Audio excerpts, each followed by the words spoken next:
Hai Sobat Bawaslu, yuk kita ketahui apa saja yang termasuk dengan pelanggaran pemilu.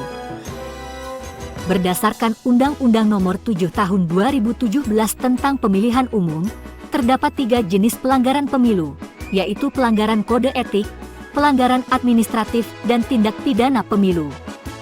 Pelanggaran kode etik adalah pelanggaran etika penyelenggara pemilu terhadap sumpah dan janji sebelum menjalankan tugas sebagai penyelenggara pemilu. Pelanggaran kode etik ditangani oleh Dewan Kehormatan Penyelenggara Pemilu dan putusannya berupa sanksi teguran tertulis, pemberhentian sementara, pemberhentian tetap, atau rehabilitasi.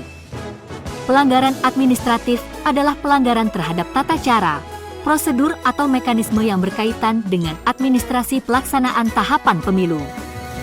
Pelanggaran administratif pemilu ditangani oleh Bawaslu dan putusannya berupa perbaikan administrasi terhadap tata cara, prosedur atau mekanisme sesuai peraturan perundang-undangan, teguran tertulis, tidak diikutkan pada tahapan tertentu dalam penyelenggaraan pemilu atau sanksi administratif lainnya sesuai Undang-Undang Pemilu.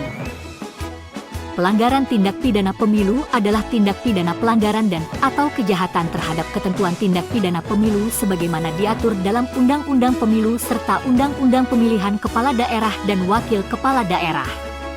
Tindak pidana pemilu ditangani oleh Bawaslu, kepolisian dan kejaksaan yang tergabung dalam forum lembaga penegakan hukum terpadu. Perkara tindak pidana pemilu diputus oleh pengadilan negeri, dan putusan ini dapat diajukan banding kepada pengadilan tinggi. Putusan pengadilan tinggi adalah putusan terakhir dan mengikat serta tidak dapat dilakukan upaya hukum lain. Lalu bagaimana cara melaporkan temuan pelanggaran pemilu? Pelanggaran pemilu dapat berasal dari temuan atau laporan.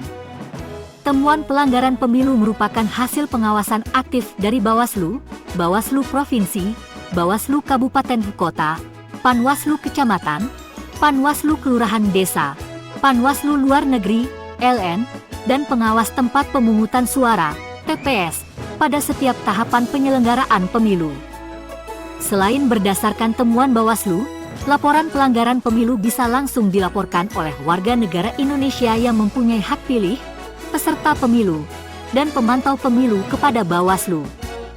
Laporan pelanggaran pemilu disampaikan secara tertulis dan paling sedikit memuat nama dan alamat pelapor, pihak terlapor, waktu, tempat kejadian perkara dan uraian kejadian. Laporan pelanggaran pemilu disampaikan paling lama 7 hari kerja sejak diketahui terjadinya dugaan adanya pelanggaran pemilu. Nah, itu tadi sedikit informasi tentang pelanggaran pemilu. Semoga bermanfaat bagi Sobat Bawaslu. Sampai jumpa di kesempatan lainnya, bersama rakyat awasi pemilu, bersama Bawaslu tegakkan keadilan pemilu.